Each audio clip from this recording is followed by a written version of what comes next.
সাকিবকে জাতীয় দল থেকে বাদ দিতে লিগ্যাল নোটিশ। পেশা শ্রমিক হত্যা মামলায় আসামি সাকিব আল হাসানকে জাতীয় দল থেকে বাদ দিতে লিগ্যাল নোটিশ দেওয়া হয়েছে। পাশাপাশি মামলার তদন্তের স্বার্থে তাকে দেশে ফিরিয়ে আনতে বলা হয়েছে। শনিবার 24 আগস্ট সুপ্রিম কোর্টের আইনজীবী ব্যারিস্টার সজীব মাহমুদ আলম এই নোটিশ পাঠান।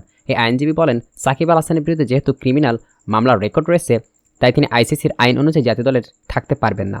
তাকে ক্রিকেট দল থেকে অবিলম্বে অপসারণ করা প্রয়োজন। গার্মেন্টস কর্মী রুবেলের হত্যার নির্দেশদাতা হিসেবে ক্রিকেটার সাকিব আল হাসানের বিরুদ্ধে 22 আগস্ট ডিএমপির আদাবর থানায় একটি হত্যা মামলা হয়েছে। সাকিব আল হাসান মামলার 28 নম্বর এজাহার নমিও আসামি করা হয়েছে।